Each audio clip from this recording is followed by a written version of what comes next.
Chillcast MMA, and I'm joined by Austin Brody of MMA Panic.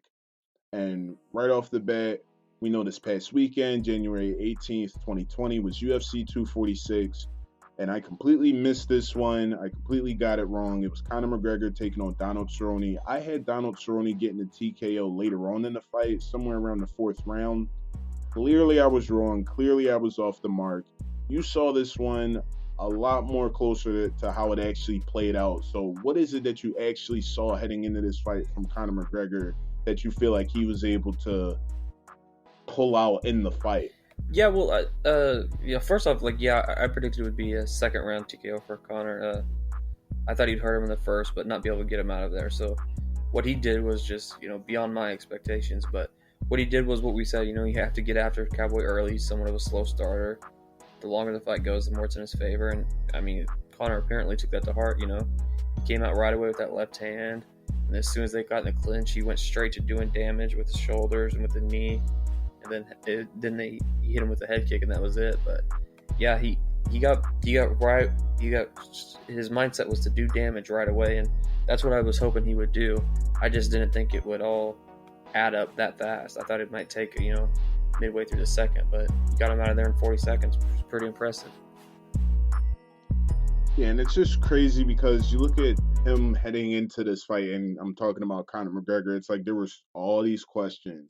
And for him, once again, to just have this moment where he just takes control of the narrative and just gets it done, light work, has his little presser afterwards, makes his little comments, and then now he's off. We sit here Wednesday and it's like he's just off the grid again, but this time he's back in, I guess, good favor with the MMA fan base. But it's just ridiculous because I guess before I get back into the fight, I want to sort of talk about the environment leading up to it because there was a lot of talking and a lot of hand wringing. And obviously, I was someone that made it a talking point about his sexual assault allegation or the case that's ongoing with Conor McGregor. How do you feel like ultimately, if at all, that what was the temperature like in the room? I don't know how to really phrase it, but like, did you feel like by the time these guys actually touched gloves, that ultimately that stuff carried over, or when it was said and done, because we did make it such a talking point? I guess in hindsight, I'm asking, did it actually hurt the fight, or was it really just McGregor is back? I think it's McGregor's back. I don't think it affected it much. For the perspective of the fan base, I mean, he seemed to have people behind him when the reporter at the press conference chose to ask about the sexual assault. He got booed out of the arena and then got told off by Donald Cerrone and Dana White. So, I mean, the UFC wasn't interested in commenting on it. They weren't interested in being asked about it. And I don't think his fans really were either. So I don't think it hindered anything besides, like, good journalism, maybe, because now I'm sure other journalisms are going to be more nervous to get up and ask a question similar to that once they know how that guy got treated. But other than that, yeah, no, I don't think it did. I think it was the McGregor show. Yeah, ultimately, that's sort of what I feel like. It felt like once everything was said and done and these guys actually got in there, just I was excited to see it. And again, not to say that to take away from the fact that I am salty, I did call this completely wrong. One of the things that I thought was interesting, or one of the things that I thought was going to be a negative for Donald Cerrone, was the fact that he just has trouble when it comes to initiating the clinch and breaking away from the clinch and trying to circle around, especially when his back is up against the cage or in that range. They always talk about behind the black lines when he's in that sort of range. And boy, wouldn't you know it, he gets tagged in all three areas. And, you alluded to it. He got his nose busted by Conor McGregor's shoulder. So I don't know if you want to talk about it, but just what is your overall reaction to that? What do you make of Donald Cerrone's side of this? Was it fixed? Did he take a dive?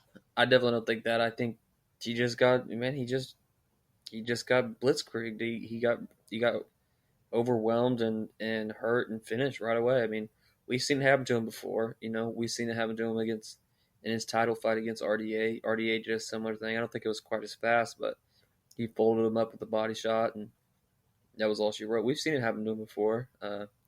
I think, yeah, it left the people that are always going to say it's fixed. It left them to say that because obviously, like, this is a good scenario for the UFC and for Conor McGregor to come back and get a dominant win like that. But I think it was more than being fixed. I think it was uh, the fix was in the matchmaking. I think they gave him a matchup they knew that they were super confident in, instead of one that might be a little harder for his comeback fight. So I think, yeah, I don't think it's a fix, but the matchmaking was definitely in Connor's favor.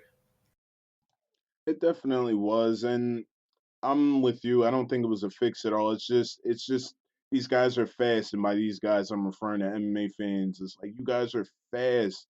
I was surprised at how quick it was. Like the fight ended, and before the post-fight interviews could even get started and get circulated around, guys are talking about it's fixed and it was in, and Donald Cerrone took a dive, and it's like, man, first of all, that is a serious allegation that I feel like you should just in general, even if you're not an MMA fan, just in general, when you're talking about sports, you should be very cautious when you throw around fixing or especially with gambling being as hot as it is right now. You got to be cautious with that stuff. And then I guess my own personal opinion on it is I'm looking at Donald Cerrone's face. That did not look like a dude that was trying to take a dive. I didn't see it on his face. And why would you take a dive? Did you see how much these guys got paid for less than 500,000? Yeah, I know some genius is gonna comment and say it was, 200,000, less than 500,000. That's unacceptable. And I don't want to dive into that conversation, but the thought that he would take a dive and walk away with less than 500,000, the math just to me that doesn't even make sense just from a ethics standpoint. If I'm taking a dive, I'm gonna need a few M's behind it, like upfront guaranteed. And that's before we even have a conversation, but I don't even condone that. And it's like you guys just the simple math, it's like the fact that I even have to make a statement like that just shows how far down we go to where guys can't look at simple math. And you talk about pay per view points.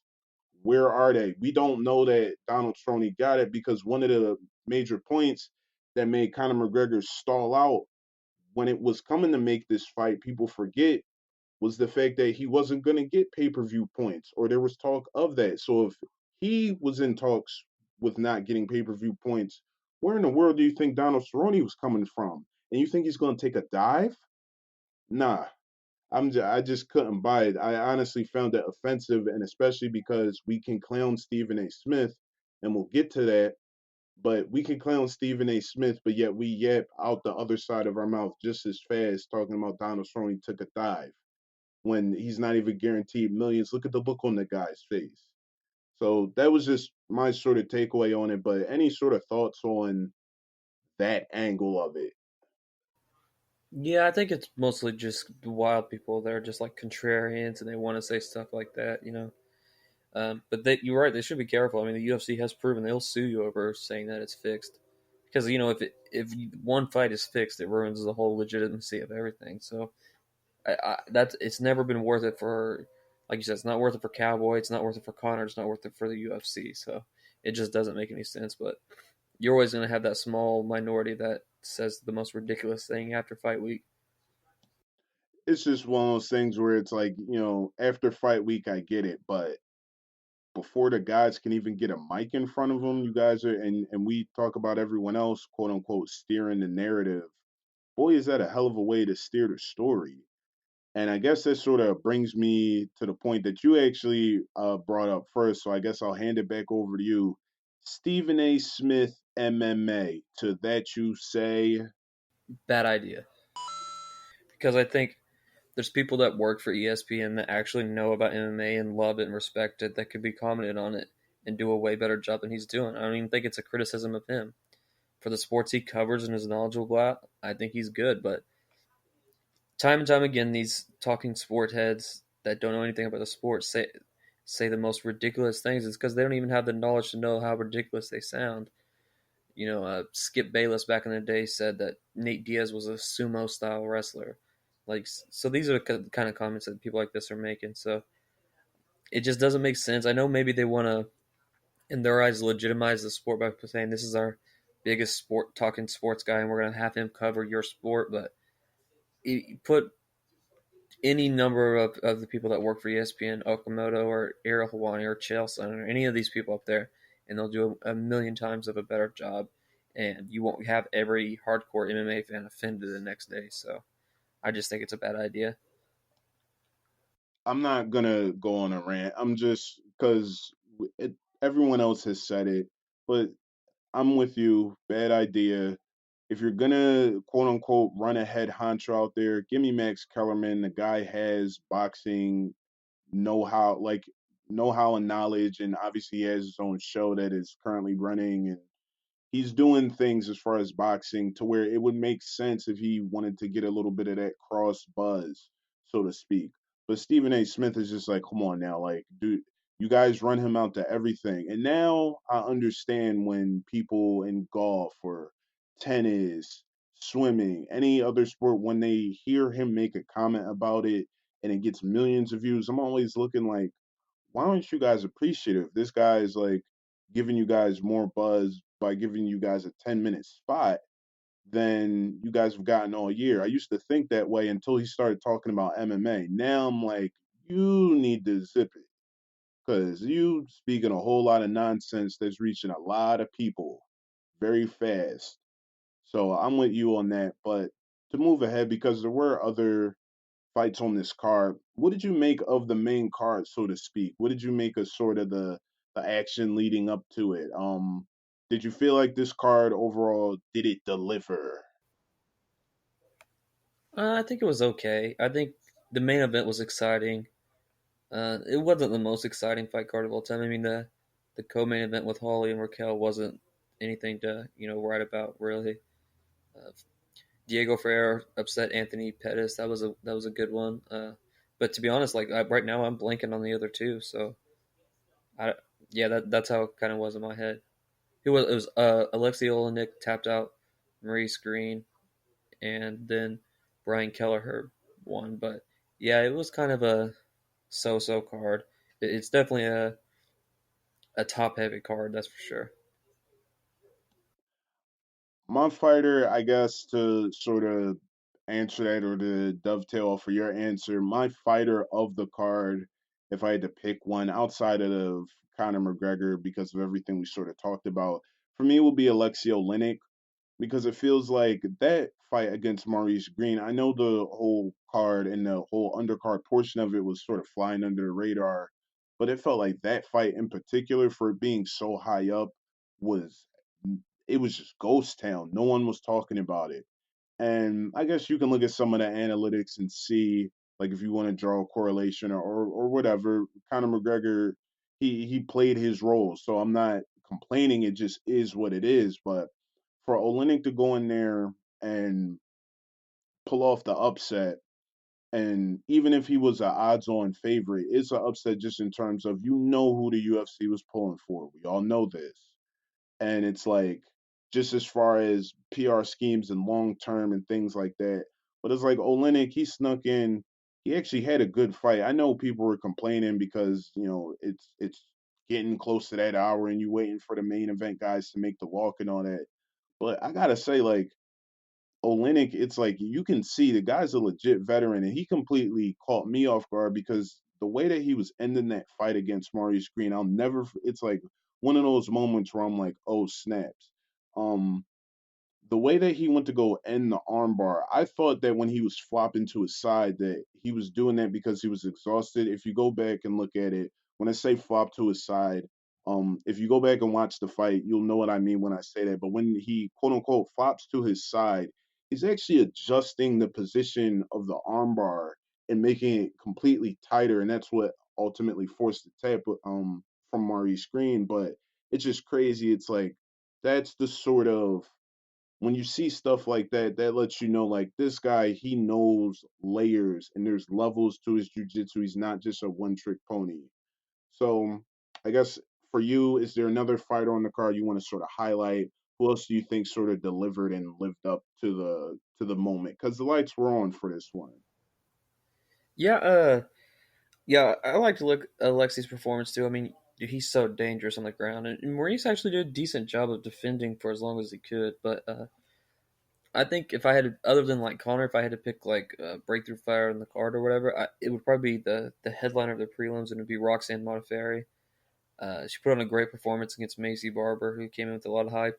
I know people were saying that well, Macy Barber tore her ACL, and that's what happened. But she did that in the second round, and in the first round, she was getting beat pretty handily by Roxanne too. So, but I mean, Macy was tough and definitely fought hard and remained dangerous throughout the fight. But someone like Roxanne, who's like a pioneer of women's MMA and has been around for a long time and is really starting to like come into her own and like show improvements fight after fight. And now she's not far. She's up pretty high in the rankings. She's not far away from a title shot. I mean, I don't know if the world wants to see that or her against the Bullet. But great performance against Macy Barber, who had a ton of hype coming into this fight. Macy Barber, her father, has come out and made some comments. Do you make anything of that? Do we just we'll forget about it by tomorrow? You read anything into it, or it just is what it is? It's a father trying to quote unquote protect his daughter in a way. Yeah, I understand it's your daughter. I mean, you're obviously going to be biased, and you're obviously going to be say stuff like that. I don't. It's weird when they put it online because it's like you're almost asking for criticism and criticism on your kid because of that. But I think Roxanne even posted on Twitter that that's just a dad being a dad, and she still respects Macy as a warrior. So, yeah, I don't. It's just him being a dad, I guess. Yeah, I mean, I understand like it's in vogue to just pretty much anytime someone says something a little bit foolish, just go all in on them. But that's pretty much I agree with you on that one. But moving forward, there is a little bit of news. Obviously we've got UFC Rally coming up soon, and we've got Bellator. So I would actually, I guess we can talk about this a little bit later, just as far as who you think is putting on the better card. I guess that's a different conversation. But the UFC, they're now, and they inked a 1 year deal with Facebook. Basically, it's going to be additional shoulder programming. They rolled it out this past weekend. If you are on Facebook Watch and you were tuned into UFC 246, I'm sure you probably caught some of that. But I just want to toss it back to you first. Any thoughts on that? Been talking a lot over these past couple months about the digital era and ESPN Plus, the Zone. Here we go again, another sort of small domino. Digital content, more of it. It's gonna be free. Facebook Watch. So you in, you out. You think it's a good move? Any thoughts on the shoulder programming? Would you like to see anything specific for it? Just your overall thoughts when you hear about this new deal. Yeah, I'm sure it's a good move. I mean, I guess they're trying to get their product on as many different media outlets as possible. I don't personally have a Facebook, and I've never used like Facebook Watch or anything, so I don't know anything about the service and if it's a good fit or anything like that. I haven't seen any of the programming they're putting on there, so I'm not sure on that end. But I think it's just them trying to expand, and I would be more surprised if it was something involving like the actual fights themselves. Putting that on Facebook, but just like shoulder programming, like you said, yeah, I think it's probably a good idea. Get because there are a certain amount of people that their only internet is getting on Facebook, so you can reach out to more people, I guess. Yeah, I'm all for it. I'm not gonna sit here and try and say something cynical about it. I feel like this is everyone sort of wins out of this one. The UFC clearly wins. They get to reach more people. Facebook clearly. And I guess if you want to look a little bit in the long distance, like post ESPN era, Facebook, they reportedly, along with Amazon and Twitter, they tried to get some UFC content before, like as far as rights are concerned, and they used to have the Facebook prelims back in the day. So who knows? Who knows? This is only a 1 year deal, but I guess if you're trying to string things together and you're, into this sort of stuff, I guess maybe this is them trying to lay the nest a little bit early now. But who knows? Like the article said and like the reports coming out, it's just shoulder programming. But I do like it for the fighters, just in terms of if they're trying to get on the ESPN and they're trying to do things outside of the cage. We always talk about that. I'm sure that the check from Facebook Watch from doing a UFC show in between a fight card, I'm sure the check from that is not going to be ridiculous, but you're in front of more people are going to know about you, more people like Chase Hooper for instance. I would not mention his name right now if not for the fact that he was getting his media on this past weekend at UFC 246. That's sort of what I'm talking about. So I do like it from that perspective, any order any sort of other thoughts as far as what else do you think there's something they could do to change it? Like one thing I guess I would like to see, I wouldn't mind them sneaking a fight and maybe the first fight of the card, like the first fight that the arena is going to be dead. People are just now for that first half hour block. They're really just tuning in. I'm sure the UFC knows that. Most people, I mean, outside of the diehards, they skip over it. So why not slide that one over to Facebook Watch to sort of at least for the first year or the first 6 months bolster a little bit of that, but then you got to talk to ESPN. So maybe not, but ultimately, I guess if we're just playing with it a little bit and just being a little bit abstract, that's something I would like to see. But anything else you think they could play around with this one, or do you think it's just good to go and more content is good content? I think probably it's good to go. You know, the more kind of content they're already technically doing is better. Uh, I don't think it would be a bad idea to put a fight like you said, the first fight of the night. Usually those are on Fight Pass, so you could, and there's usually two or three. You could put the first one on Facebook and be like, the next two will be on Fight Pass and try to drum in some interest for Fight Pass that way, I guess. But yeah, in that would actually get not just interviews and stuff. That would actually get the product to people that are only on Facebook. So yeah, I think that'd be a good idea. But yeah, I think for now, I think they should just keep doing what they're doing and look to put more content on there and get more people to watch the sport. Yeah, I think it's one of those little under the radar things that I feel like is going to be beneficial for people. I feel like it's going to be beneficial for people in the long term. And who knows, maybe something could be coming with Twitter. I know they do stuff as far as Snapchat and Periscope, and obviously they have Instagram and YouTube and all that. But if they're just going to keep integrating and they have the money to do so right now, they have the capital to do so. So if they're just going to keep pumping more into this, ultimately this will just mean more fighters. If they're retired or not, in some capacity, they are going to be employed. Or even if they're already on the roster, they'll be able to do something to where we're not just constantly complaining about, oh, WME, IMG, they bought the UFC, this and that. Well, no, now they actually are starting to get a little bit more outlets where these guys can get out there a little bit more. So, and again, I know we brushed on the topic of fighter pay, and this is definitely not a cure all to that, but it's something. I guess it's something.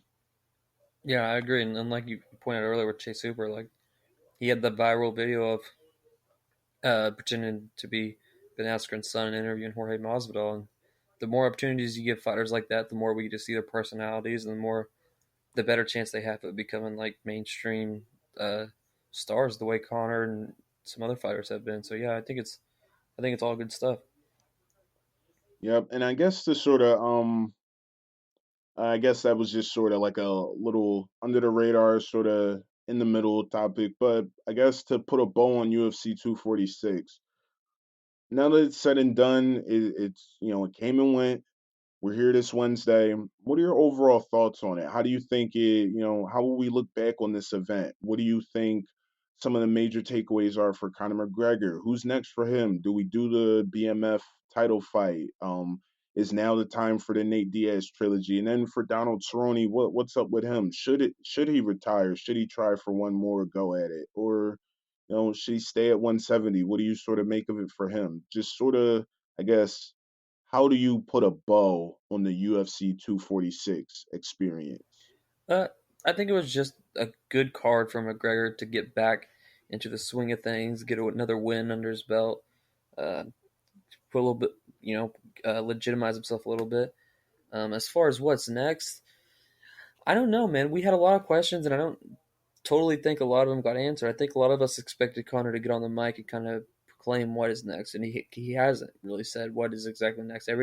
everybody they ask him about, he says, "Yeah, that's I'll be fighting that person too." So I don't know. As his coach seems to want to fight Gaethje, it seemed like he might be leaning towards Khabib or Masvidal. So on the Conor end, I really have no idea. I wouldn't if they gave him Gaethje, Khabib, Masvidal, or Usman. I wouldn't be really be surprised. So I don't know on his end. On Cowboys, three knockout losses in a row is never good, right? And he's had a lot of career with a lot of injuries, and he's suffered a lot of damage. But I don't think he's done for sure. I bet he'll have 10 more fights in the UFC probably.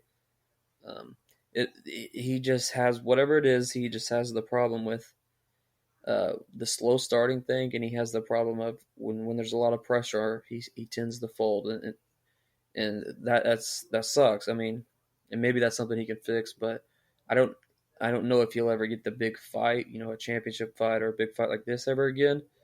But I still see him fighting tough guys, yeah, for at least the next few years. This was a weird one. This was because I feel like I did learn a lot, but it feels like I'm still left in the exact same spot. I feel like I learned a lot as far as where Conor McGregor is, all the talk about, is he falling off, this and that. And now we know that the footage that he was leaking, okay, we can buy into it at least a little bit more than heading in. He was clean as far as his technique. He cleaned it up. He was vintage, or he looked as close to vintage as he's been in a very long time. And again, I called it completely wrong, but one of the things that I did say going in to his credit, the man's 8-2 in his last 10 in MMA. So this idea that he was completely done and off the grid, like I never completely bought into that. But nonetheless, I did go out there and say that I thought the best version of what he could show coming back was not going to be able to do it against Donald Cerrone, and he just like butter. It's just like like Vitor Belfort, Vanderlei Silva style. He just one guy's moving one way, another guy's just reacting and moving backwards, and that a little bit of movement in between, but that's pretty much how it played out. And for Donald Cerrone, I don't really know what's next. I don't want to sit here and say retirement, but where do you go, right? Like where do you really go from here? Um, is it crazy? Are we in a space in MMA where is it crazy to say try your hat in PFL? It is I don't know. Does that doesn't sound too crazy to me? Just given the fact that if the $1 million paydays are truly behind you, as far as the UFC is concerned, there's a little bit more money out there in MMA. Maybe not PFL. I'm sure Bellator would be willing to pay you a pretty penny. I'm just sort of speaking if we're not going to go to retirement route, just because he's been on this carousel for years now, and I don't really know if I'm ready to go a whole nother year of Donald Cerrone doing this pattern. I don't know if I really want to see that. But I guess overall, if I just sort of had to, you know, what sum it up, so to speak, he's back. I guess that's sort of my overall takeaway. He's back. That was sort of the first thing when the fight was done, and I like truly sat back and I was like, okay, the world did not collapse. Nothing bad happened. He's back. He got his victory. It's done. It's over. On to the next one. Do you want to see Terrence Crawford fight Conor McGregor? No, I want to see Conor McGregor fight in MMA. I want to see him fight one of these people next, whether it's any of the four people we named, any of those people. I don't want to see any of the crossover stuff. I mean, it's you lose the fun of it by you. We almost all know the result going in. I mean, if a boxer comes into MMA, they're going to get beaten. If an MMA guy goes into boxing, they get beat. I mean, I'm sure maybe there's people on both sides that could be that rare one that could actually get the job done, but I don't know. Connor got all this momentum back. I don't in MMA. I don't want him to go over and do a boxing thing and then that take up the rest of the year with the promotion and stuff, and then he wins or he loses, and it doesn't really have any impact on the MMA world. I want to see him get back in the swing of actually in MMA and try to get some wins and try to get a title or something. I'm not into the crossovers right now. I understand that. I think his managers, Al Heyman or Eddie Hearn, one of those boxing promoters. I understand one of them floated it. I get it from their perspective because Conor McGregor, the same way that we try to talk about over here, how the the cupboards are a little thin. If you look over there for some of their head honcho guys, it's a little thin for them too. Or if it's not as thin, it's at least we complain about a lot of complexity with matchmaking over here in the MMA world. Boxing has it too. I don't know the extent of it, but clearly because if there was another big fight to make over there, you would be making it. You wouldn't be mentioning Conor McGregor right now. And ESPN wouldn't be running it like it's an official story. And I don't know. From their side, I get it, but as far as he's concerned, he's got a lot of catching up to do just as far as fights. I mean, there is truly no bad fight. He could fight Max Holloway. He could rematch Dustin Poirier. That like we could go that far back. That's how sort of like that's he could fight the winner of Khabib Tony. He could fight the loser of Khabib Tony. Like all of that. That's how many options I feel like he has on the table. But if you had to pick one, who would it be? I guess for me, now's the time for that Nate Diaz fight. Don't I feel like let him have one more at 170. Look, get the wheels truly back under him, and then do the Jorge fight. But what do you think?